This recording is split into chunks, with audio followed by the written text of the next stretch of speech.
2021, and this will be the closing talk for the winter retreat.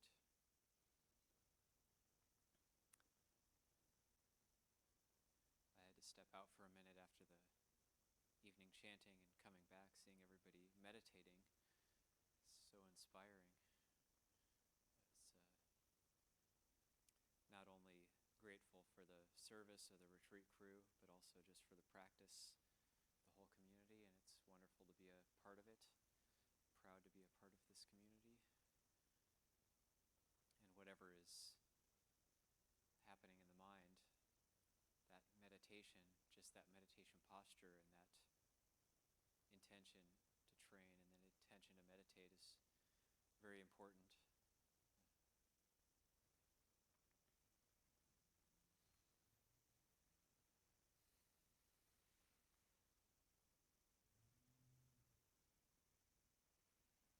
And so the life of the Buddha was the theme of the winter retreat, and we didn't quite get to the end of it, but Luang Por was reading from the Mahaparinibbana Sutta.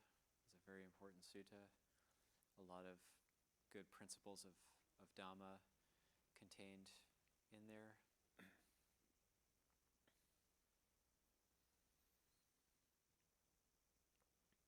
And despite the living in modern times and the kind of technology and globalization that we have these days, we're able to live surprisingly close to the way they lived in the time of the Buddha. And many of the monks, the Buddha himself, they were very well supported, especially later on. Once the Buddha gained that widespread reputation. And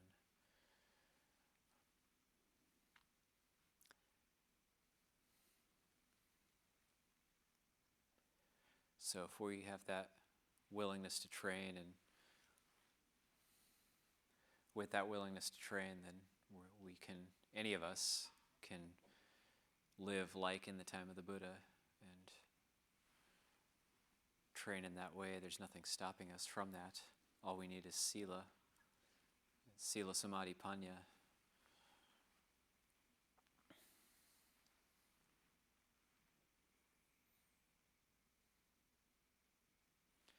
There's something the Buddha, one of the Buddha's utterances from later on, that I don't think it came up in the Bhikkhu Ñāṇamoli readings, but that the Buddha is saying that as long as people follow and train according to the Noble Eightfold Path, the world will not be devoid of arhants. Yeah. So that's quite inspiring.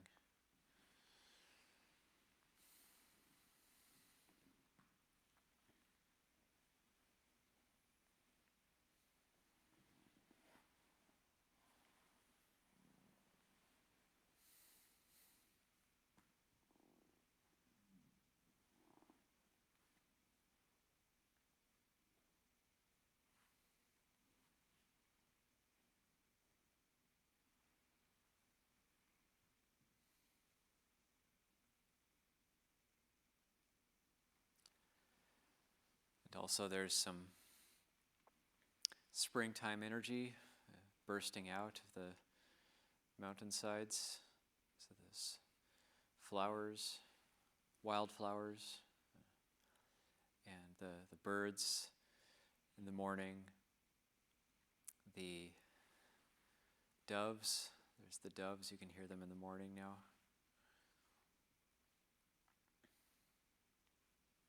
Somehow a very peaceful call when the doves are calling in the morning.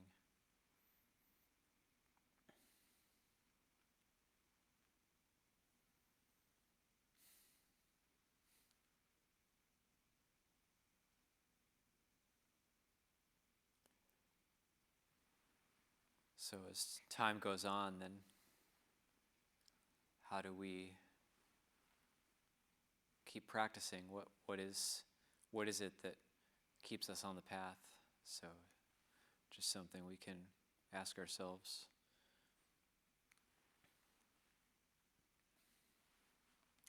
And the whole past year with coronavirus happening and the world just changing a lot, but in samsara,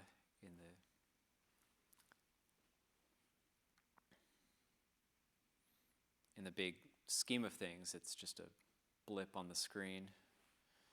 And whatever happens, we can take refuge in awareness, in the knowing, and mindfulness. So in our own practice, and nobody and no thing externally can really truly help us. These things only, like the Buddha, only pointing the way to people, leading them back to themselves, back to awareness. So nobody externally can really truly help us or even truly harm us. We can only help or harm ourselves. So we get empowered with that reflection. That's an empowering reflection. We empower ourselves. We can either help ourselves or harm ourselves. It's really up to us. It's only an illusion that it's happening. It's being imposed on us from the outside. It's only an illusion that help is being imposed on us or harm is being imposed on us. But it's how we react, how we relate. So that's the kamma, that's the intentionality, it's just the key of the Buddha's teachings. It's just so central.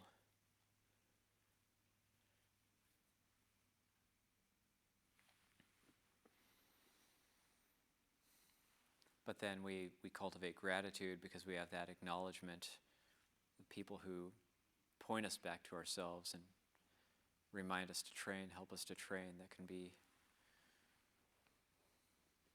what keeps us from really drifting too far.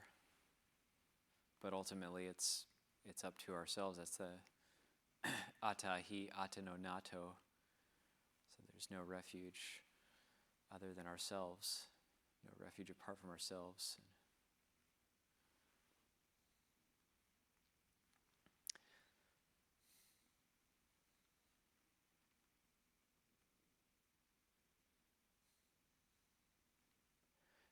And when we're practicing, there's this idea of spirituality. What does it mean to be spiritual or to have spirituality in our lives? So this is a big deal. Now people are starving for some sort of spirituality, seeing that money, wealth, material things only take us so far. They give us perhaps a modicum of happiness, but they only take us so far, and it feels that it's superficial and not really getting to the essence, not really getting to the source. So there's that sense of lack and a hunger for something else, for the spiritual. There's a hunger for the spiritual, seeing that part of the heart can see that sensuality only goes so far. And then there's the spiritual. So what do we mean by the spiritual? So there's these ideas of the worldly feelings and spiritual feelings. And so the worldly feelings being the worldly, pleasant, unpleasant, neutral feeling. Then there's the spiritual or the unworldly, pleasant, unpleasant, neutral feelings. And so a worldly pleasant feeling being just sensual happiness, sensual gratification. Worldly unpleasant feeling being a feeling of pain. It could be physical, mental, that feeling of upset or not getting what we want, frustrated desire. That could be a worldly unpleasant feeling, or just a worldly neutral feeling, just neither pleasant nor unpleasant. And then there's the spiritual pleasant feeling. That's the pleasant feelings that come about through relinquishment, letting go, renunciation. Also, the Buddha talks about the bliss of blamelessness. So the bliss of sila, long-term sila, one reflects on one's own conduct. There's this a bliss that is blameless, comes about upon that reflection. So that's what we call like a niramisa sukha, the spiritual pleasant feeling, or unworldly pleasant feeling. And then there's also the spiritual dukkha, the spiritual unpleasant feeling. And that's feelings of going against craving. There might be some dukkha involved in that, or calling into question the defilements, not following along with them. There's a sense of pressure, there's a sense of unpleasantness that might come about due to the training. That reflection that if I follow these particular things, they'll lead to my harm and detriment for a long time. And so that can be the spiritual unpleasant feeling.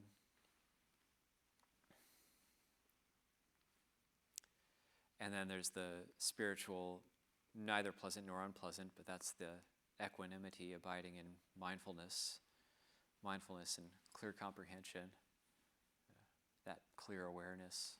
So it's equanimity, but also like a deep tranquility, serenity.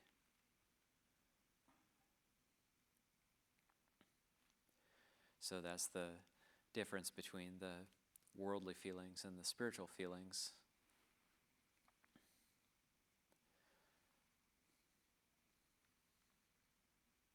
And of course, the Buddha pointing to the benefits of cultivating and giving attention to those spiritual feelings that can arise in the course of the practice.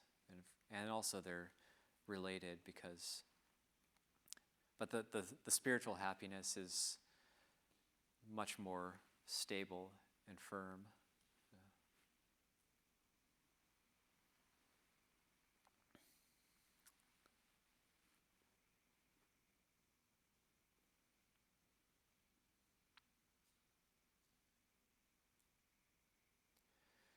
And then looking at some of the subtleties of the Buddha's teaching, some things that the Buddha would teach over and over again in the suttas, but then we practice for a long time and maybe it just seems like an ordinary teaching, but it hasn't really touched us, hasn't really hit us in a very deep way.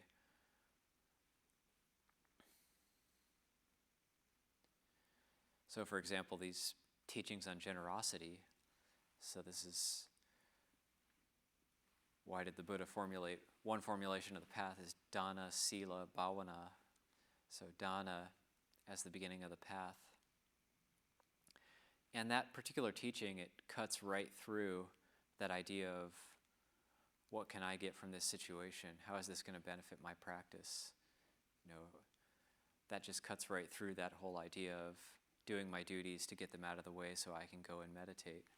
Doing my duties so I can get them out of the way. Doing what I have to do. Getting that out of the way so that I can have enough time to meditate, and then that's practice. So, but with dana, the Buddha's highlighting that sense of getting to the point where one is giving with an open hand, giving without holding back, giving the best, giving with our heart. So that sense of putting our heart into an activity, that's dana. So whether it's cooking a meal for the community or giving attention to somebody, we're putting our heart into that activity, and then that's dana. And then let's look at when things are done that way. Then when we put our heart into the activity that we're doing, whether it's some act of generosity or some service or whatever, then that's dana. And then when we go to meditate, then that's also dana. That's what we call the patipati puja. So that's also dana. And then the heart just sings in the meditation when we've already cultivated that beforehand. And let's look at the flip side of that. So if we go about some of our duties where we aren't really putting our heart into the activity because we're just thinking about getting it done so we can get on to what we really want to be doing, i.e. meditating, it's inevitable that then when we do go and meditate, there's going to be that same mental factor there, and the heart isn't going to sing in the same way as when the dana was there. So that's a very important point, that it's kind of hard to see, but look at what the Buddha's pointing at. Giving the best, giving with an open hand, putting one's heart into the giving, and then that goes straight into the meditation, whether we're doing the sitting or the walking meditation, or that becomes dana as well.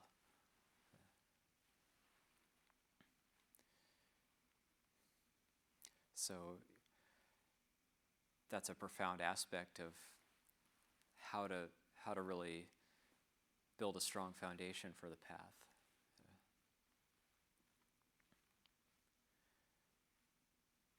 It's kind of a interesting paradox in that with dana, so those of us who are very serious about the practice, we might think, well, I got to get back to my kuti and meditate as soon as possible, and that's a good intention.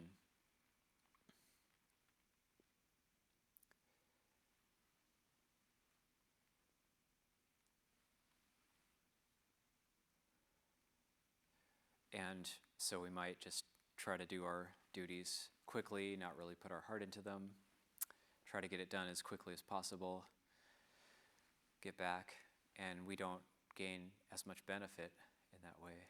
So there's that sense of perhaps stress or difficulty in trying to get the duties out of the way. And then there's the meditation. It might be okay, or it'll be what it is. But then juxtaposition that with putting one's heart into the activity, say washing dishes, for example. Doing it well, doing it mindfully, putting one's heart into it. There's a sense of joy that can come up, so you're already getting the benefit. It's not stressful because you're not thinking like, how much longer are these damn dishes going to take, and get back to my kuti, meditate.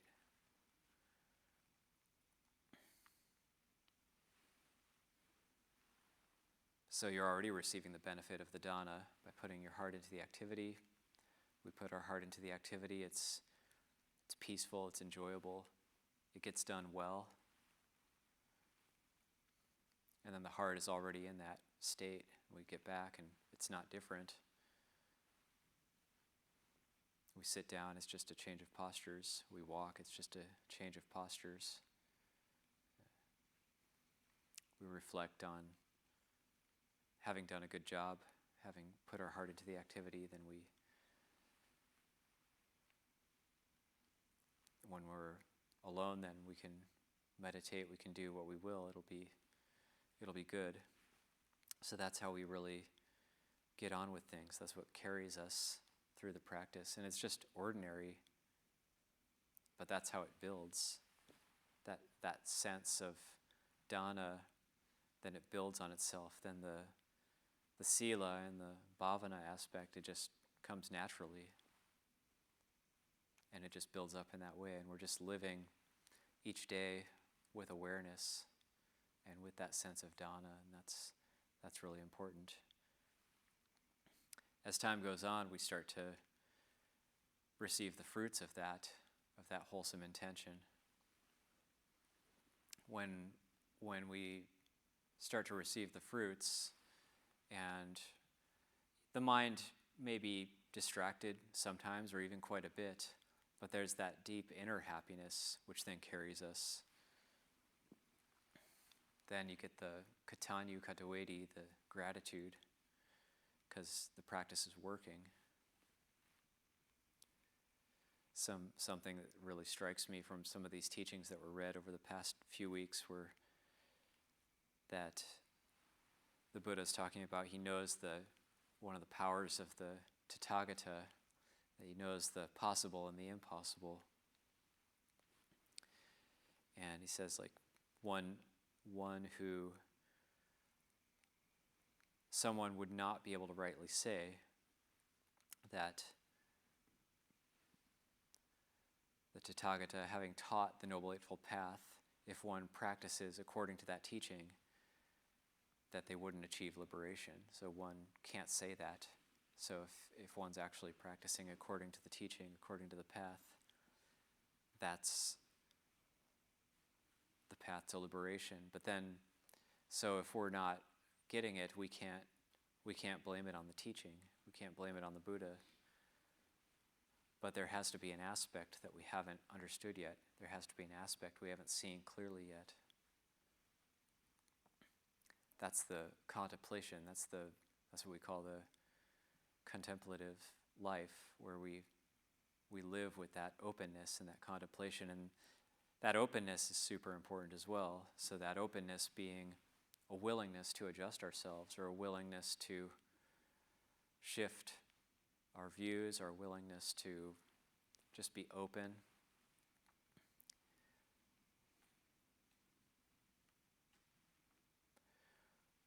When we have that openness, then we can see things in a different way. So it's not that we, and Lungpo I think alluded to this last night, that it's not just some sort of knowledge that we collect, but it's more of a way of relating, of responding.